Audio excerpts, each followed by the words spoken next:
Got the coffee here. Hello and welcome to Sittin With Jimi. This is the place where we discuss all things creative because creativity is a way of life. Today's lesson is about the engine that drives all poetry and songwriting. We're talking about the foundation of creation. We are talking about a all-powerful, not-so-secret weapon that all songwriters use. I did some research today, and I could not find a single song that does not use this very powerful device. We are, of course, talking about metaphors. So, first off, what is a metaphor? A metaphor is a figure of speech that compares two unrelated things, oftentimes making a new insight or a new meaning in the process, a richer meaning, a deeper poetic context. So here's some really nice overt use of metaphor. Hound Dog by Elvis Presley. Elvis Presley is not literally talking about a dog. He's using the characteristics of a scruffy scoundrel dog to describe this relationship that he's in. Maybe it's a romantic relationship, maybe it's just a friendship, but in any case, it's a relationship that Elvis does not hold in the highest esteem. This person is a hound dog. Next up, we've got TLC with Don't Go Chasing Waterfalls. TLC is not literally talking about a waterfall, but they are talking about, when you look at the surrounding context of the song, the self-destructive behavior that might lead you to essentially fall off of a cliff, which is what happens if you follow a waterfall, you end up falling. It's a beautiful example of a pop metaphor because we don't consciously think about the fact that it's a metaphor or analyze it really deeply, but we feel its meaning pretty inherently. It's a really good one. Next up, we've got Baby You're a Firework by Katy Perry. Katy Perry is not literally talking about explosive devices that we shoot into the sky to use for entertainment on the 4th of July, but she is drawing on that hyperkinetic, combustible, bright, explosive quality that fireworks have, and she's using it to motivate the subject of the song, to try to explain to them their potential, their beauty, the wonderful characteristics that are like a big show in the sky, according to Katy Perry. So those are some more overt uses of metaphor. Here's some more subtle ones. In the song Free Falling by Tom Petty, he says, "All the vampires standing in the shadows." Tom Petty is not literally talking about bat-human hybrids that are wandering the streets, sucking the blood out of damsels in distress, although he is using that as a premise. He's using that as a metaphor to describe what seems to be a character that wants to take, a character that's lurking in the shadows, that wants to drain, that wants to take, whether it's love, whether it's energy. This is a nefarious character that wants to deceive the same way that a vampire would. Very colorful, very evocative. Next up, a nice subtle one, we've got James Taylor with Fire and Rain. I've seen fire and I've seen rain. James Taylor has obviously literally seen fire and rain in his life, but that's not what this is about. He's using those two extremes, fire on one end and rain on the other, two opposites, to sort of paint a picture of the vast experience that one goes through in life, especially deep and colorful and meaningful when you look at it in its surrounding context. He's using fire and rain to talk about the extremes of life. Very emotional, very beautiful. This next one is one of my favorites of all time. Call Me Al by Paul Simon. He says, "I don't want to end up a cartoon in a cartoon graveyard." Beautiful use of metaphor. Paul Simon spends that first verse talking about this character that's having what seems to be a midlife crisis. He feels two-dimensional. He feels as though his life isn't going anywhere.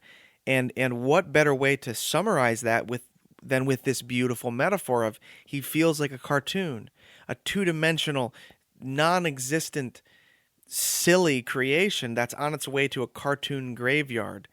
really, really beautiful and fun. We inherently intuit the meaning of that when we listen to it. It's loaded with beautiful descriptive meaning related to somebody that's going through a crisis of existence. So now we got to ask ourselves, how do we use metaphors? How do we improve our use of metaphors? How do we use metaphors to invoke emotion and paint a richer picture through our lyrics? So this next exercise is going to help you do exactly that. It's going to help you be more playful in your writing. And I want to emphasize that this exercise and exercises like it are not songwriting per se, but they give us a way to practice the craft involved in songwriting. When we practice craft, we are breaking down the larger skill of songwriting into sort of the subcategories, the smaller skills required to write songs well. Think of it the same way that an instrumentalist will practice scales. A vocalist will run scales to acquaint themselves physically with the raw elements of making music. A visual artist will carry around a sketchbook and be sort of jotting down ideas and recording different scenes in the world in a lower resolution. That's kind of what we're doing here. We're practicing craft. My goal for this exercise for you is for you to once again become playful with the language outside of trying to write a song. If you develop a curious and playful attitude when it comes to just moving the raw elements of writing around, your songs are inherently going to be richer. They're going to come easier. You're not going to have to force them as much. My deepest hope for you is that by practicing with words in this way, by practicing craft in this way, you start to actually see the world differently. When you're out in the world, you begin to look and make associations that you wouldn't normally because you're used to exercising your mind, your creative muscle in this way. Start seeing the world through the lens of metaphor. It's really not a secret. It's just something that I think a lot of educators on songwriting miss, which is that the goal at the end of the day is not to be able to write well, but to be able to perceive the world in a way that is useful when it comes to a creative process. You're training your brain here, guys. You're training your mind to see the world through a metaphorical lens. That's what songwriters do if you break it down to the most basic components. That is why songs with great lyrics are so emotionally resonant, because they've in a sense been filtered through a mind, a person who's trained themselves to reduce reality and all its complexity into something that is concise, something that's rich, and something that's understandable. They're literal transmissions. They're reductions of reality into bite-sized, understandable morsels. And the better you get at seeing the world in this way, the more natural these things, they just happen. In other words, the more you train yourself to look at the world in this way, the better your songs are going to be. I can promise you that. All right, so let's look at the actual exercise. It's really simple. Take out your laptop, your notepad, whatever it is you like to write on. Take it out. It's important that you look at the words that you're writing. So it's really simple. First, pick a place. Pick a place that you're really familiar with, that you know the context of, that you know the texture of, so to speak. Then ask yourself, what inhabits this place? I picked the forest because I spend a lot of time there. The things that inhabit the forest are trees, rivers, and rocks. Next, and this is the fun part, pick an emotion. The first emotion I picked was sadness. So the goal here is to use things that are in the forest to express sadness and do it playfully. Once again, we're not trying to judge, we're just trying to play with words. So my first sentence, using the forest to describe sadness, the trees were dark spears aimed at the sky. Trees are obviously not literal spears, and they don't consciously aim at anything, but you're drawing upon that image to create a mood. And it doesn't even have to logically make sense. It just has to evoke emotion. And that's what we're doing here. We're learning how to manipulate language to express how we feel. All right, the second metaphor in my forest of sadness. The river, a broken well of tears. There's a lot going on in that one. I had a lot of fun with that one. You've got the well. If you think about a well, it contains water. And when it's broken the way a sad person is, it spills everywhere. And this broken well is filled with tears. Very dramatic. Got a little emo on that one. My final metaphor in my forest of sadness. My heart, a heavy gray boulder locked in the land. Powerful use of metaphor there. You've got the heart compared to a gray boulder, a cold stone that's locked in the land the way someone might feel locked in their sadness. I think at this point it's crucial to point out that the way that a writer is able to draw automatically on descriptive words, vocabulary, phrases, is by reading. If you want to write, you've got to read. You've got to constantly be filling your mind with vocabulary and phrases, taking in art, taking in films, great books, great music. This is the part of writing that is non-negotiable. There's a lot of people that are educating on YouTube and having discussions about songwriting that I think miss this point. They'd like you to believe that everything is really hackable, that there's a fast way to do anything. But I'm telling you, to develop a mind that is able to reach for phrases and vocabulary that is descriptive and poetic, you've got to get your hands dirty. You've got to read books. You've got to take in great films, listen to great music. This is the dry kindling that you're going to be able to light your fire of creativity later on. So keep that in mind. That's the way that I feel I'm able to really easily play with language, is understanding what a metaphor is and then having dry kindling to play with. Okay, so we've done sadness. Let's keep it in the forest. Let's keep the trees, the rivers, the rocks, etc. And let's put it through a lens of love. The trees were bright green umbrellas, casting emerald shadows onto the sleeping rocks. Trees are not umbrellas.